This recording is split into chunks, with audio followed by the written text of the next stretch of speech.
The December afternoon was growing dim, the sun already beginning its early descent behind the pine trees that lined the mountain road. Catherine Walsh pulled her cream-colored coat tighter as she stepped out of her SUV at the rest stop, grateful for a break from the long drive back to the city. At 38, she'd spent the last 15 years building Walsh, consulting into one of the most respected firms in the Northeast, and she'd just closed a major deal at a weekend conference in the mountains. The parking area was nearly empty, just her vehicle and a couple of others scattered across the snowy lot.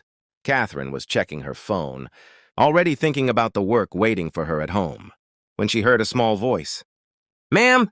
She looked down to find a little girl standing near her car.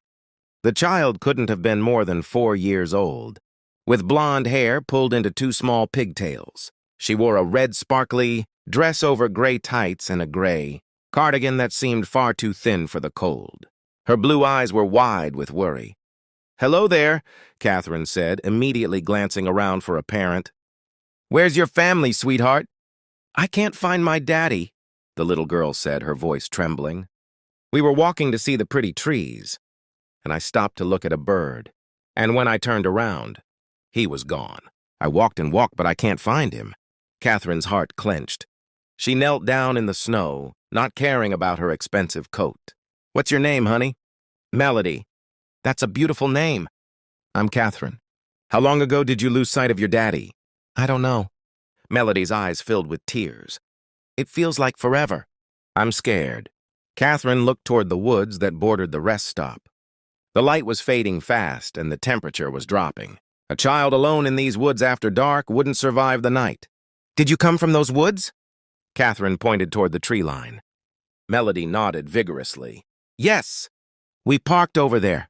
She pointed to an empty spot several spaces away, and Daddy said we could walk a little bit because the snow was so pretty. But now I can't find him and I'm really scared. Catherine stood, her mind racing. She should call the police, of course. But response times in these mountains could be slow, and every minute counted. The woods weren't vast, but they were dense enough that a person could easily get turned around. "Melody, did your daddy tell you his name? Or do you know your last name?" "James. Daddy's name is James Hartley. And I'm Melody Rose Hartley." "Okay, Melody Rose."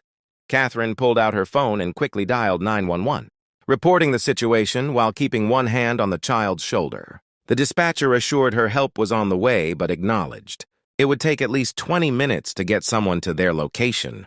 20 minutes. In this cold, with night falling, that felt like an eternity. Catherine made a decision. "Melody, I'm going to help you find your daddy. Can you show me exactly where you came out of the woods?" The little girl's face brightened with hope. She took Catherine's hand, her small fingers cold even through her mittens, and led her toward the tree line. Catherine grabbed a flashlight from her emergency kit in the car and sent a quick text to her assistant with her location, just in case. "It was right here," Melody said, pointing at a break in the trees where a narrow trail led into the forest. "We went this way." Catherine looked at the darkening woods, at the snow that was starting to fall more heavily, and at the trust in this child's eyes. Every practical bone in her body said to wait for the authorities. But something deeper, something she'd thought she'd buried years ago under spreadsheets and business deals, told her that sometimes the right thing and the smart thing aren't the same. "Okay, sweetie. We're going to walk very carefully, and you're going to stay right beside me. Can you do that?" Melody nodded, squeezing Catherine's hand. They entered the woods together, Catherine's flashlight cutting through the gathering gloom. The snow was perhaps 6 inches deep here, deeper in the drifts, and Catherine could see small footprints, Melody's path back to the parking lot. They followed those prints in reverse, moving deeper into the trees. "Daddy!" Melody called out every few moments. "Daddy, where are you?" Catherine added her own voice. "James Hartley. Can you hear us?" The woods were eerily quiet except for the soft sound of falling snow in their footsteps. After about 10 minutes of walking, Catherine estimated they were maybe a quarter mile from the road. The child's tracks continued onward, winding between trees, sometimes doubling back where Melody had clearly gotten confused. "You walked a long way, didn't you?" Catherine said gently. "I got lost," Melody admitted in a small voice. "I kept thinking Daddy was just ahead, but he never was. I was so scared. But then I saw the cars and I found you. You were very brave. They walked for another few minutes, calling out, following the small tracks through the snow. Catherine's city heels weren't made for this terrain, and her coat, while warm, wasn't the practical outdoor gear she should have been wearing. But she kept moving, one hand holding Melody's, the other sweeping the flashlight back and forth. Then, faintly, they heard something. A voice, weak and distant. "Melody, Melody! Daddy!" Melody started to run, but Catherine held her back. "Wait, sweetheart. We need to stay together." Called to him again. "Daddy, we're here. I found a nice lady and we're coming to help you." "Melody, over here! I can't, I'm stuck!" Catherine and Melody moved toward the voice, pushing through some denser underbrush. And there, perhaps 50 yards ahead, Catherine's flashlight found him. A man sat at the base of a large pine tree, one leg extended at an awkward angle. Even from a distance, Catherine could see the pain in his face. He was in his mid-30s, she guessed, with dark hair and a strong build. He wore jeans and a dark jacket, and when the flashlight hit his face, his expression transformed from pain to overwhelming relief. "Melody!" His voice cracked. "Thank God, are you okay, baby?" "I'm okay, Daddy. This is Miss Catherine and she's helping us." Catherine and Melody covered the remaining distance quickly. Up close, Catherine could see that James had indeed been injured. His right leg was trapped under a fallen branch, and there was blood on his temple from what looked like a nasty cut. "What happened?" Catherine asked, already assessing the situation. "I slipped on some ice, fell backwards, and that branch came down. I think it was already dead and my weight against the tree dislodged it. Caught my leg. I've been trying to shift it, but I can't get the leverage. And every time I move, the pain is—" He stopped, clearly not wanting to frighten his daughter. "I sent Melody to try to find help, to follow our tracks back. I was terrified she'd get lost, but I couldn't move, and I couldn't let her just sit here in the cold." "You did the right thing," Catherine assured him. "She's incredibly brave. She made it all the way back to the parking area and found me." She knelt down to examine the branch. It was substantial, probably 8 inches in diameter, and had James's leg pinned from mid-thigh to just above the knee. She could see his leg was at an unnatural angle. "I think it's broken," James said through gritted teeth. "But if I don't get free, hypothermia is going to be the bigger problem." "How long until help arrives?" "I called it in maybe 15 minutes ago." "They said 20 minutes, so they should be at the parking lot soon. But they'll need to find us. That's going to take a while in these woods." Catherine looked at Melody, who was clinging to her father's arm, her little face tight with worry. Then she looked at the branch, calculating angles and leverage points. "I might be able to shift it enough for you to pull free," she said. "If I can get under this end and lift while you push back, it might work." "You'll hurt yourself." "I did 4 years of rowing in college," Catherine said, already positioning herself. "I'm stronger than I look, and we don't have a lot of options here." She handed her phone to James. "Use this to light the area. Melody, sweetheart, I need you to stand right over there, okay? Away from the branch, just in case." "But I want to help." "You are helping. You're being brave and staying safe so your daddy doesn't worry. That's the most important job." The little girl nodded solemnly and moved to where Catherine had pointed. Catherine found a position where she could get her shoulder under one end of the branch. "On 3, she told James. "I'll lift, you pull your leg back and out. Ready?" He nodded, his jaw set. 1, 2, 3. Catherine pushed upward with all her strength, feeling the branch shift slightly. James pulled, crying out with the pain, but the branch didn't lift quite enough. "Again," Catherine gasped. Harder this time. They tried twice more before the branch finally lifted enough for James to drag his leg free. He immediately pulled back against the tree, and Catherine let the branch drop, breathing hard from the exertion. "Are you okay?" James asked, looking at her with concern even as he grimaced with his own pain. "I'm fine. How's your leg?" "Definitely broken, but I'm free. Thank you." "I don't know how to thank you enough." Melody rushed over and James pulled her into his arms, holding her tight despite the obvious pain the movement caused him. "I'm so sorry, baby girl," he murmured into her hair. "I'm so sorry I scared you." "It's okay, Daddy. Miss Catherine helped me find you." Catherine pulled out her phone and tried to call 911 again. but she had no signal this deep in the woods. "We need to get you back to the parking area. The rescue team will be there." "I don't think I can walk." "Then we'll help you." What followed was a slow, painful journey back through the woods. Catherine supported James on one side, taking as much of his weight as she could, while Melody walked ahead with the flashlight, calling out encouragement. Every few minutes they had to stop while James caught his breath, the pain from his broken leg clearly intense. "You don't have to do this," James said at one point. "You could have just waited with Melody or gone back for help." "I could have," Catherine agreed. "But that's not what felt right."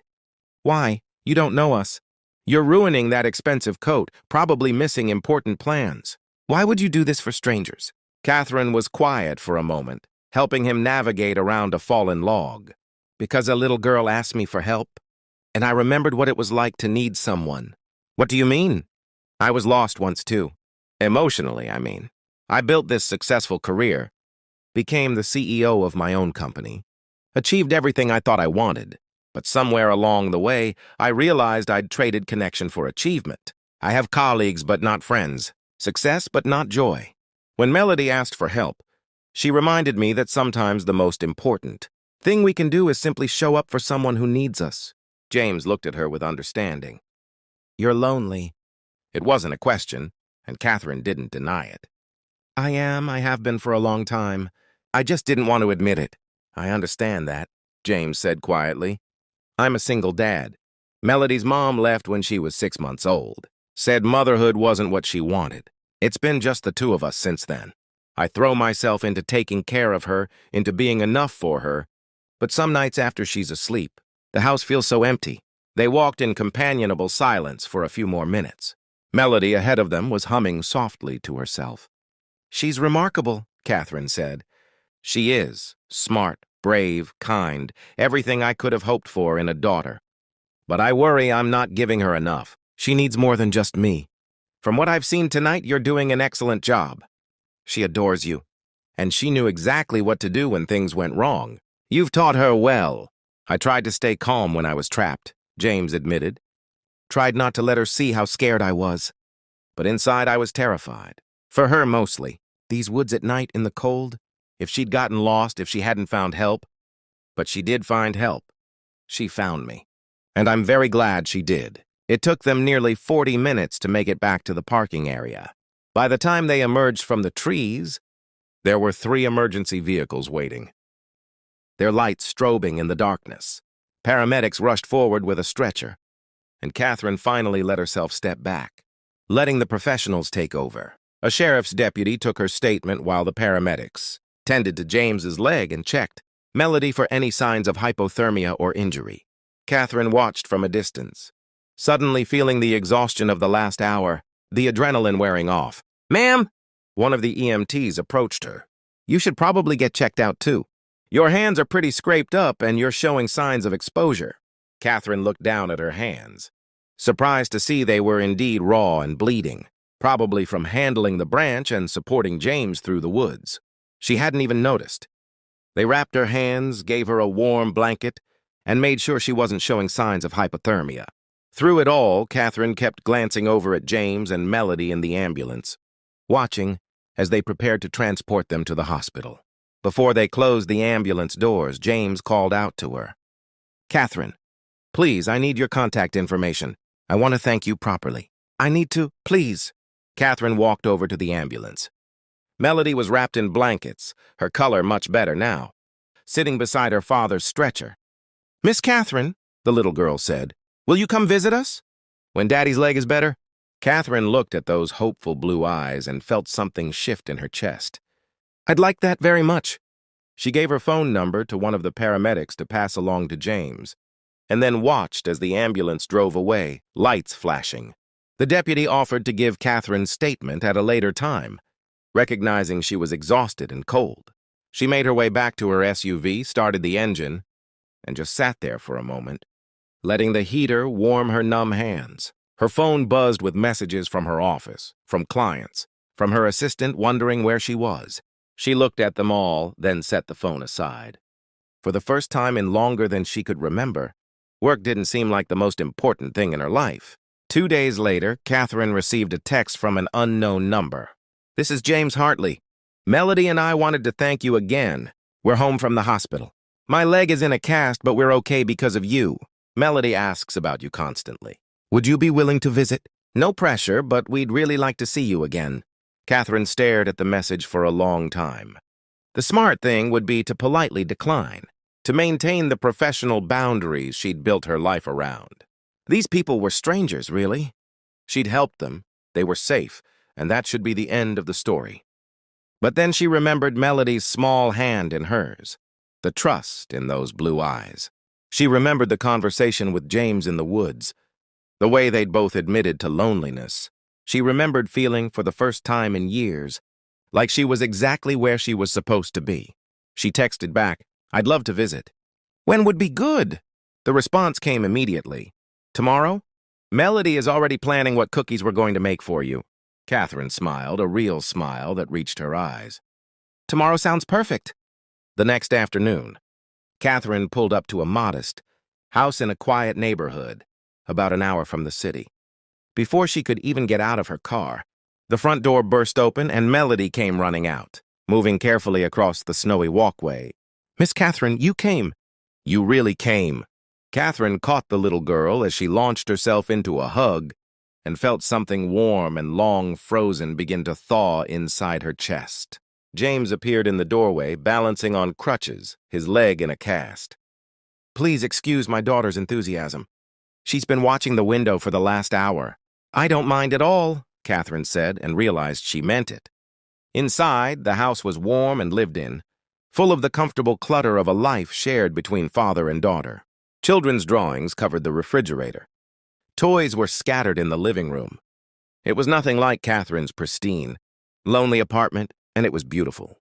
They spent the afternoon together. Melody showed Catherine her room, her toys, her favorite books. James made coffee, and they all decorated cookies together at the kitchen table, with Melody providing most of the help in the form of eating sprinkles and getting frosting everywhere. "I want to apologize again," James said as they watched Melody play in the living room afterward, "for putting you through all that. For the position my daughter put you in." "James, stop apologizing." That night changed something for me. It reminded me that there's more to life than work and success. That connection matters. That showing up for people matters. You saved our lives. Both of us. And you gave me something I didn't know I needed. A reminder that I'm capable of caring about people, of putting someone else first. I'd forgotten that about myself. Over the next few months, Catherine became a regular visitor to the Hartley household. She'd stop by on weekends, sometimes bringing coffee for James and art supplies for Melody. She attended Melody's preschool graduation. She was there when James got his cast off and took his first steps without crutches. And slowly, almost without noticing, Catherine's life began to change. She started leaving the office at reasonable hours. She made time for things that weren't work. She laughed more. She felt more. One evening in early spring, after Melody had gone to bed, Catherine and James sat on his back porch, watching the stars come out. "Can I ask you something?" James said. "Of course." "That night in the woods, you said you were lost too. Are you still?" Catherine thought about it, really thought about it. "No," she said finally. "I don't think I am.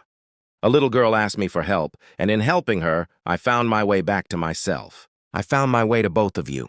Melody asks me all the time if you're going to be part of our family forever.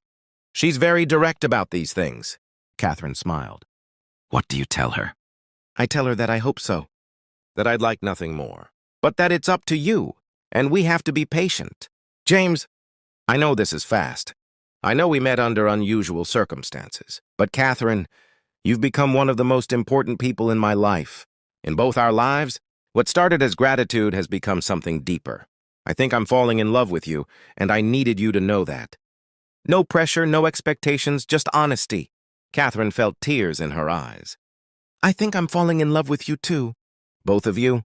You've shown me that it's possible to have success and connection, achievement and love, that I don't have to choose. So what do we do now?" "I think we keep doing exactly what we're doing, taking it one day at a time, building something real together." 6 months later, Catherine was helping Melody build a snowman in the backyard when the little